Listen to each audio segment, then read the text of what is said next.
Hey there, Internet. I'm back. This time I've got a game that someone recommended I try out. It's a PC game, hence the whole laptop thing in front of me. And from what I understand, it's a bit weird. You know what? I'm not even going to spoil it. Let's just start the show.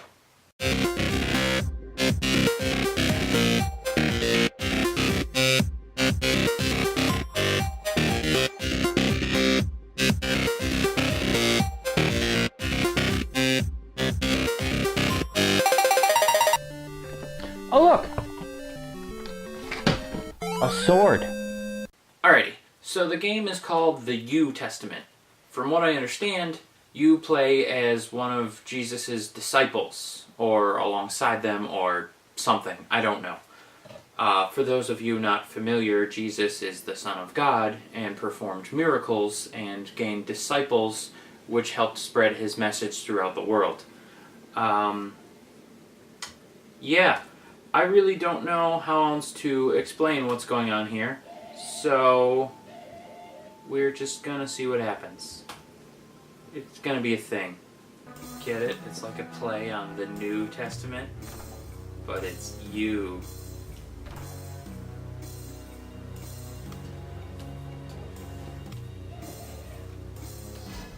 Holy hell, what's going on with his eyes? Alright, let's see what happens.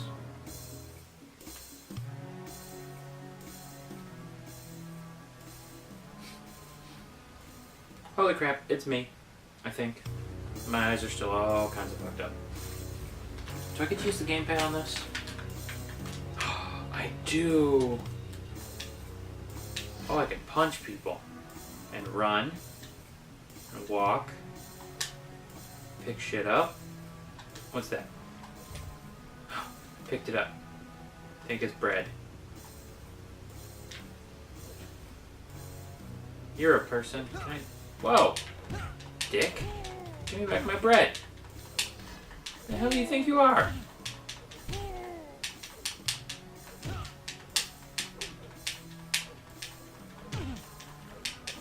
I'm gonna kill you. Not very Jesus-like, stealing my fucking bread. I don't think you're actually Jesus, are you? Boy, would that be embarrassing if I was. Or if you were. What the hell's going on anyway?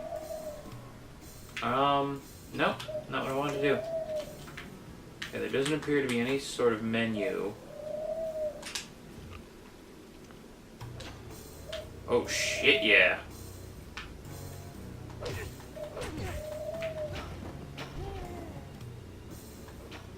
Dude, I straight up killed him.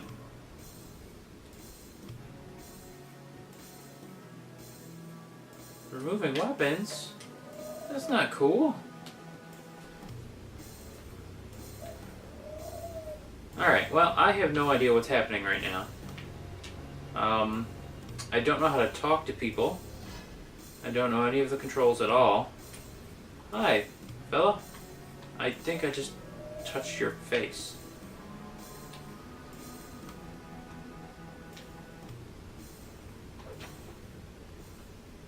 I hit the use button, I gave him my spear, and then I hugged him. Now I took my spear back.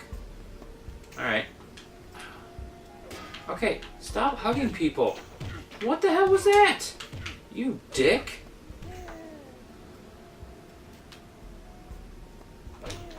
Okay, you know what? This game sucks.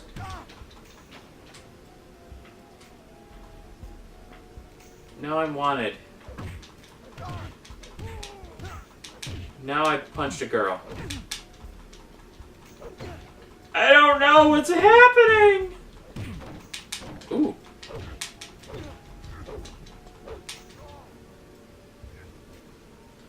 That bitch took my spear.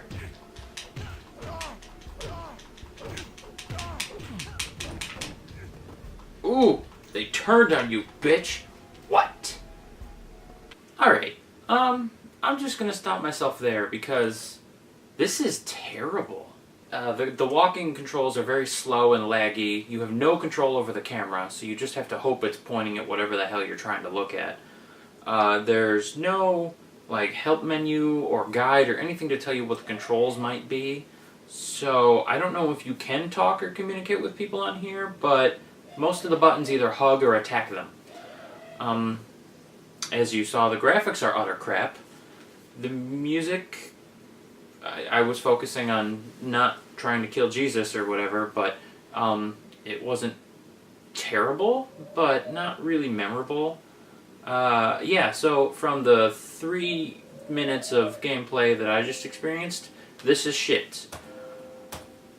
Actually, since that was utter shit, and I don't want my episode to just be like 2 minutes long, I have another PC game to, I guess, explain to y'all. I'm not necessarily going to play a whole thing of it now, but I'll incorporate the gameplay while I'm doing this. Well, you know what? I'll just explain as I go. Alright, let me start off by saying that I know this is a very weird game. Because this is a, well, it's a visual novel is what they call the genre, but basically, as we tend to call them here in America, a dating sim. You play as a mostly unseen character, and mostly you just read a lot of text, make decisions, and based on what decisions you make, you end up dating one of various dateable characters in the story. It's basically like a choose-your-own-adventure book, but in slightly game format. Again, not really a game, because mostly you're just making a couple decisions here and there, but that's not the point. This one was actually, the reason I found this initially is because it got a lot of attention when it first came out. It's called Katawa Shoujo, and what it is a dating sim, but everyone you have the option of dating here is physically handicapped in one way or another. I know that sounds strange, but the reason it was in the news and got attention is not because it created controversy for that, but actually quite the opposite. It turned out all the handicapped people who heard of this found this kind of empowering. They said that for the first time in a while it actually gave them a sense of sexual identity, and that people would actually think of them as regular people and not just some strange androgynous mutant, but in fact someone that did have regular sexual cravings and appetites just like the rest of us.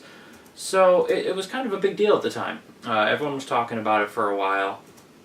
By everyone and a while, I mean some people and for a day. But nonetheless, it got some attention.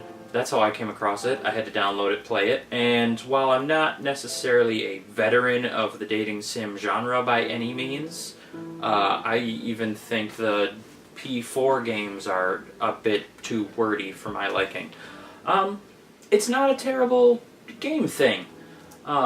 Yes, I have played through because it's a video game, so when I put it in front of me, I have to try it. And honestly, it's not terrible. It does have a story. You're a kid, you were just a normal dude until you find out you have a bad heart, and then, by the way, that's what all this text is you see in the background, is me trying to skip through the text to get to where there's images of things happening. Sadly, the intro in this game is forever. But one day, all of a sudden, you have not necessarily a heart attack, but your heart starts to fail and you almost die and blah blah blah. And pretty soon you have to go to a school for special needs, physically handicapped people. Special needs sounds like window lickers on the short bus, and yes, I know I'm gonna get shit for saying that, but no, you're just a physically handicapped person now. So you meet a girl with no arms, a girl with no legs, one who's blind, one who's deaf. I think there's other one, I don't remember. I really haven't played with this in a while. But, it's decent. You meet all these different people. They all have different personalities, different backstories, different whatever. And you have to appeal to them all in different ways. So, some decisions will get you closer with some, but then you'll basically never encounter the others as you go further into the story. As you go through it, though, you meet the different characters and learn more about your own character. I will say the story writing and the character development here is actually very well done. You really kind of get involved in the story. You start to actually care about some of the characters and where the whole thing's going. Granted, this isn't for someone who wants non-stop just action and stuff going on. Like, if your favorite game is Call of Duty, you're going to hate this. But if you like RPGs, you like things with a bit of story, you like something that goes somewhere, this may appeal to you. I can't really say much. The sound is not terribly intrusive by any means.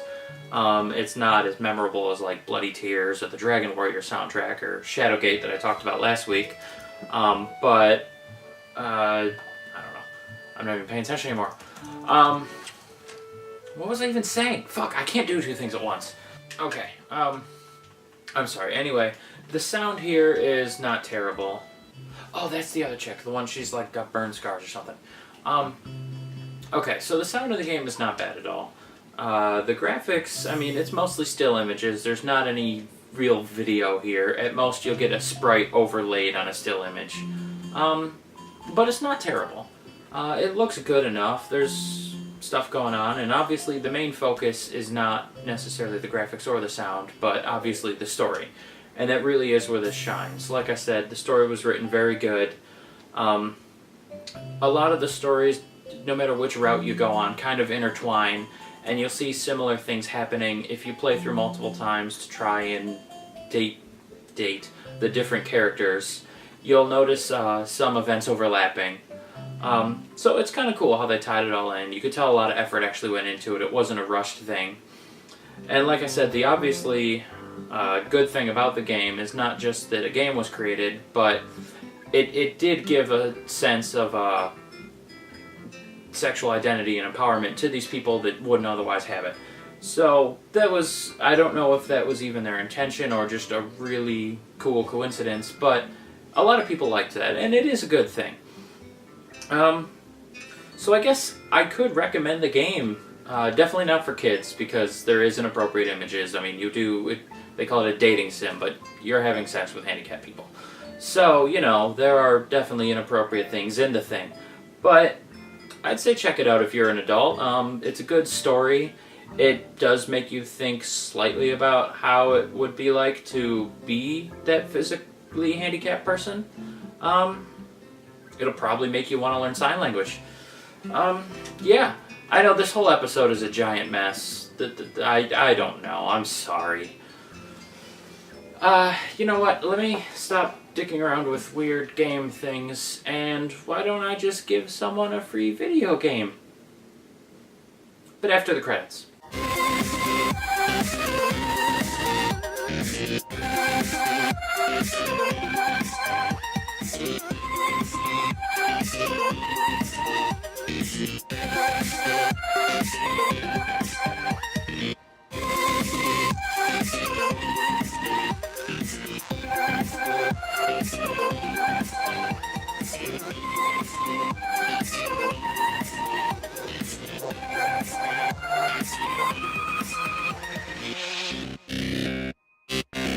I bet you all kind of feel like not winners now, because you had to watch that whole video, and it was pretty bad, because the first game sucked and the second one didn't want to cooperate and give me the screenshots I wanted. In fact, you don't know this, but this episode took twice as long as the finished project because I couldn't even get Fraps to work to record my goddamn gameplay. But, all that aside, I am going to give away Call of Duty now, and I don't have the thing next to me to hold up, so insert Call of Duty here. And the winner is Scott Fowler. And this time I can pronounce the name because it's right here in front of me on the screen. Yay. So, why is my hand still there? I'm just going to put a fucking image on the screen. Scott, you win. Good job. And to everyone else, good job too. Because none of you did anything less or more than him. I just happened to pick his name, and by I mean the random number generator. Yeah. So, thanks for watching, commenting, liking for the couple people that did. I don't know why you did, but you did, and thanks. I appreciate that. I'm going to try and give away more shit in the future. And also, like I said before, I'm not going to make a video for a while because I'm going to be moving soon. As you can see over here in the background, there's some boxes of shit that I've packed up already. You can't even tell, but, well, you'll be able to tell in a second. Big empty shelves in my room now. So, yeah, I am in the process of moving, and because of that, it'll be a bit, but when I do move, and I have the new game room all set up, and everything's cool, then I'll be back to reviewing games. And I have a shit ton of them to do, and hopefully those videos will be better than this terrible one that you just suffered through, which, once again, I'm really, really sorry. Okay, bye.